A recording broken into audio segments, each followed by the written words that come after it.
What's going on, Keto fam? So I've been actually wanting to make this video for a pretty good while now, and I've been a little bit more compelled lately than ever to make this video about intermittent fasting. Now, intermittent fasting, especially in the keto community, is one of those things where it's pretty controversial as far as you have some people who are for it, you have some people that have mixed feelings about it, you have some people that are very against it. The reason why I said I was kind of compelled now more than ever is because you know that I don't like to call people out unless they're spreading fear tactics or misinformation. And with intermittent fasting, there's a very popular YouTube keto lady who has very strong feelings against fasting and intermittent fasting, and that's fine if that's your opinion and that's not what you want to do, but you know me, I like to back stuff up with science. I haven't seen anything that she's provided in her videos that I've watched so far anyways that actually have any scientific studies to back up some of her claims. So I kind of wanted to go over some of that because I don't want people, because this channel is popular, her channel is popular, I don't want them to watch that and think that that is correct. Only because there's a few things I'm going to point out that are misinformation, and we need to remember that it's not a one-size-fits-all program. So some people will say, well, intermittent fasting didn't work for me, so you shouldn't do it. They won't word it exactly like that, but that's essentially what they're saying. The problem with that is, let's say, for example, if I had a peanut allergy, thank God I don't, but if I had a peanut allergy, I would not tell other people, hey, we shouldn't be eating peanuts because it makes me feel this way or I have an allergic reaction, so you guys shouldn't eat peanuts either. We have to remember that everybody's different. There's not a one-size-fits-all program when it comes to weight loss, when it comes to maintenance, gaining muscle, losing fat. There's not a one-size-fits-all program. I know people don't like to hear that because a lot of people will come out to these YouTube channels hoping that somebody will give them a play-by-play of this is exactly what you need to do and it works for everybody. That's not the case. A lot of it's trial and error. When I lost 75 pounds, it was a lot of trial and error. So for those of you who don't know what intermittent fasting is basically a cycle where you eat part of the time, fast part of the time. Whereas if you have like a full fast, that's usually going to be 24 hours, 48 hours, multiple days. Intermittent fasting, a very common one, is 16 hours worth of fasting, 8 hours worth of eating. Some people do 24. There's different variations of it. There are even some people who do every other day, where they'll eat normal one day, the very next day fast the entire day, go back to eating normal the next day. There's a bunch of different variations of it. I will say as a disclaimer that if you are brand new to keto, and you've never done fasting before, you've never done intermittent fasting, you've never done keto, this is brand new for you for losing weight or anything, I would probably suggest not to start off with intermittent fasting, just because if you're switching to keto, it's already a metabolic change, you're changing the kind of foods you can eat, it's already so much to take on that if you're also adding intermittent fasting on top of that, it may make it harder for you to stay on track and to stay dedicated. So anytime you're starting something new, you want to obviously be as dedicated as possible, so don't make it harder on yourself than it needs to be. Intermittent fasting is not difficult, but it is a discipline. Just like any kind of new diet, lifestyle change, it's a discipline. So in one of her videos, it still boggled my mind, she claimed that we cannot properly balance electrolytes if we are intermittent fasting. I have never had a problem with balancing electrolytes myself, and I do intermittent fasting most days. There are times that I just wake up and I feel like I want some breakfast, but most days I intermittent fast where I stop eating at 7 p.m. and start eating at 11 a.m. Now when it comes to the electrolytes, electrolyte imbalancement, is that a word? Electrolyte imbalances occur 4 days after fasting. After fasting, meaning eating nothing, taking in no calories whatsoever, only drinking water for 4 days straight. That is when we start to have an electrolyte imbalance. So most people that are doing intermittent fasting are not fasting for 4 days straight. Thus, you're not going to have any problem with balancing your electrolytes. And then if you're intermittent fasting, hopefully you're smart enough and wise enough to know that you need electrolytes, so you're taking plenty of electrolytes in. You're getting your salt, you're getting, water, you're getting any kind of electrolytes from any food or drink sources that are still within the diet param. A newer video that she put out, and I noticed that some of the other people that were commenting on there were on the same page with me as well. She was saying that with intermittent fasting, that if you go to bed fasted, then you wake up, you're no longer in a ketonic state. That I don't understand. I'm crossing my fingers and hoping that she misspoke and just didn't correct it. because that makes absolutely no sense. If you are in ketosis and you are fasting, for one, when you're fasting, even if you're not doing a ketogenic diet, when you are fasting, you already start to produce ketones. You already start to get towards that ketonic state. So if you are already in ketosis and you're fasting, or you're doing intermittent fasting and you go to bed and you wake up, you're not just going to magically not be in ketosis anymore. People worry about gluconeogenesis.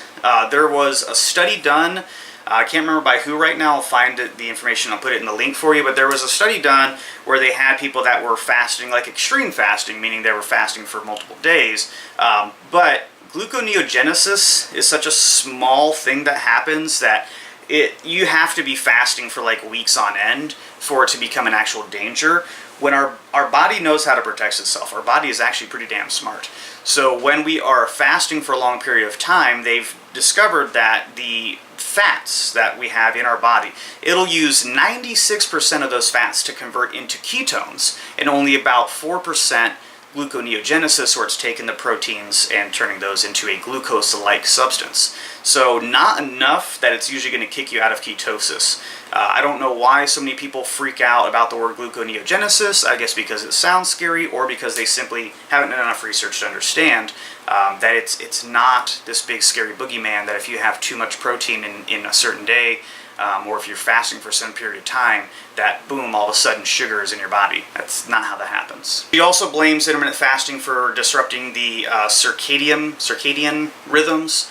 Basically just your normal sleep cycle, your internal clock. I don't know what research she's done on that, because the American Heart Association has done research on the ketogenic diet and circadian rhythms and show that even just a normal ketogenic diet can disrupt the circadian rhythm. Which makes sense if you think about it. We're teaching our body to use a completely different type of fuel source. So we're making a metabolic change. We're making an entire change internally in our system. So yeah, circadian rhythms are probably going to be disrupted for a little bit. The great thing about that is again, the body's very adaptable. And if you are intermittent fasting on a regular basis, your body's going to adapt to that. If you're doing just regular keto and not doing any fasting, your body's going to adapt to that. So stop telling lies that if you're doing intermittent fasting that you're going to disrupt your circadian rhythms, and that it's just this horrible thing that only happens with intermittent fasting.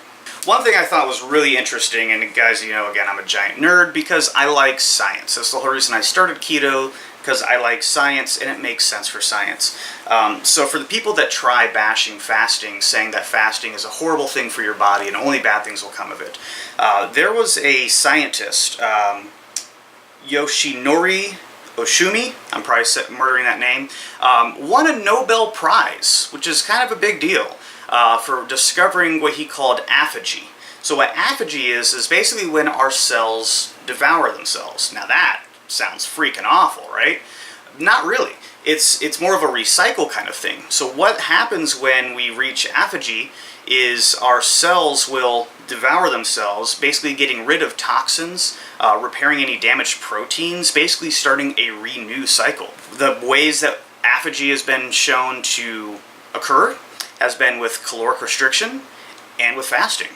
So again, not saying that fasting is the holy grail, not saying that everybody should do fasting, but to say that fasting is bad for you or that fasting is not going to have any kind of benefits, science disproves that.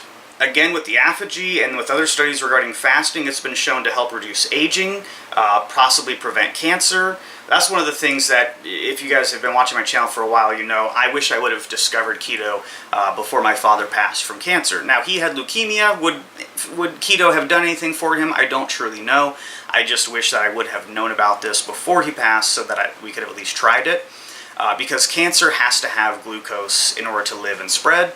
And of course, the ketogenic diet is a very glucose-restricting diet. So I thought it would have been kind of cool to at least see if that would have worked. But again, to say that fasting, even though we know that that increases aphagy, which can help prevent cancer or stop certain cancers, I digress. Another claim that I heard was that when we're doing intermittent fasting, that our body does not know how to use its fat stores. Again, just with science, that in biology and all that, that doesn't make sense to me, only because if you're fasting, your body is going to look for a replacement for glucose, and it's going to want to go towards fat first. So if you already have fat stores in your body, to claim that it won't know how to take those fat stores unless you eat more fats, I can't wrap my brain, and I haven't found any studies that back that up either. If she wants to post something to me that shows a study, unbiased study that actually proved that, then cool, I'd love to read that, or if any of y'all have that. But it just doesn't make sense to me that our body won't know how to use its internal fat stores unless we first eat new fat. Like that doesn't make any sense, really. Now, one thing with this particular person, and I'm not going to say names, even though I'm pretty sure it's kind of obvious right now, and no discredit to her overall, like, she's done amazing things. She herself has never been overweight. One thing that I like to try to teach people is how to use keto as a tool for weight loss and overall health. Keto has helped me drop a bunch of body fat, gain muscle, get rid of my chronic migraines, so it's done a world of good for me. She, as far as speaking from experience, she actually used to be thinner before she started keto, and I saw one of her videos where we're our own worst critics, but she had a picture of her where she was like super lean and ripped, and she called that disgusting. Apparently she was not happy with the way she looked with that. So I guess that she was using keto to put on body fat. I'm not 100% sure what, I didn't watch enough videos to see why she decided to go into the keto, unless it was just for the overall health benefits. But when we're looking at what's called the field of experience, and that's where two different people have a common ground that they can relate. So nothing against her, but she's never been overweight to the point where when I hear her say certain things about fasting or intermittent fasting in regards to weight loss and speaking negatively of it, you don't have the experience to speak off of that. So not that you haven't done plenty of research, I'm sure, but I don't know. I just, you wouldn't go to a doctor who has never actually had any medical experience before. So I just feel like if you're looking for a certain thing, if you're looking for a keto with weight loss, just take what she says with a grain of salt. Just remember that she's never really experienced it herself, so she can really only speak in a third person kind of view. So one thing that I'm sure she definitely knows about is exercising. If you've seen her videos, she's super ripped and awesome. I'm sure she's also done some research then to see that there have been shown benefits of actually exercising while fasted. Now, again, everybody is different. There are some people that are going to have better results with food before their workout. There are going to be some people that have better results with fasting for their workout. It really kind of varies per person. I like having a little snack before I go and work out, but I've fasted. When I first hit 315 pounds on my squat, I was actually fasted, and I had never felt more strong, and I felt awesome. Fasting has actually been shown to enhance muscle protein synthesis. It's been shown to improve your lipid levels, and then if you decide to fast and work out and then eat after that, you're actually going to better utilize the nutrients that you just ate versus if you ate, worked out, then ate again. So fasting, intermittent fasting, they both definitely have some awesome benefits. I have another study here that actually showed that combining 20 hours of fasting with resistance training, so like weight training, resulted in an increase in muscle mass, strength, and endurance. And then there was a study published in the Obesity Reviews, found that while a high caloric restriction resulted in weight loss, it also resulted in a decent bit of muscle loss, while overweight individuals who used intermittent fasting while still living their normal daily life saw little to no muscle loss. So that's another thing that I hear a lot people say as well. I don't want to, do keto and do intermittent fasting and then, lose all my gains. I don't want to lose my muscle mass. I have personally gained more muscle mass, and they've, like I said, I've done studies that shown that it's kind of actually the opposite. So I've got a lot of stuff printed out just because I like my research. And there's a lot of stuff that I don't want to misquote here. So there was another study that was done by 9 different doctors and scientists who studied regular caloric restriction with that of intermittent fasting. And this is what they found. It says, intermittent fasting resulted in beneficial effects that met or exceeded those of caloric restriction, including reduced serum glucose and insulin levels and increased resistance of neurons in the brain to excitotoxic stress. Intermittent fasting thereof has been beneficial effects on glucose regulation and neurological resistance to injury in the subjects. Okay, sorry.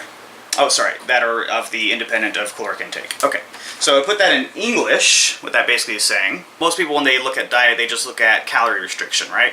So they found that doing intermittent fasting had both the same, if not better, benefits than just doing a straight up caloric restriction. And I mean, the list kind of goes on. I have a study that showed intermittent fasting to protect the heart during treatments of certain diseases or even help prevent certain diseases. There was another study that showed intermittent fasting can actually increase your overall lifespan. And then while I obviously am not really an advocate for long-term fasting for weight loss, the Science Translational Medicine Journal, as well as other medical studies, found that fasting actually protected patients during chemotherapy. So you probably already, if you know anybody with cancer who's gone through anything like that, chemo is very, very difficult on the body. And it used to be, and I guess some places still do it, but they would suggest, oh, since you're going through chemo, you need to eat twice the amount of calories because it's going to be so hard on your body and your body needs all that food. Well, when they started looking at different options to improve the chemotherapy, they had a group of individuals who were fasted for 5 days, I believe it was, before they went through chemo. And those particular individuals actually had less negative side effects than the people who ate twice the amount of calories. So I'm sorry this video kind of turned into a little bit of a educational rant, I guess I could call it. I like the idea of using science and using actual documented information to back up. I just don't like when certain people say that my way is the only way and that your way is the wrong way, because that's just not how it works, you know. There's nothing wrong with intermittent fasting. If you try it and you don't like it and it doesn't work for you, don't do it. It's simple as that. What's going to happen if you try it, you know, for a month, 2 months, you don't like it, you can change it. You can go back. Right? I'm assuming you're probably not watching this video eating a pizza in one hand and a donut in the other hand because you chose that you want to live healthier.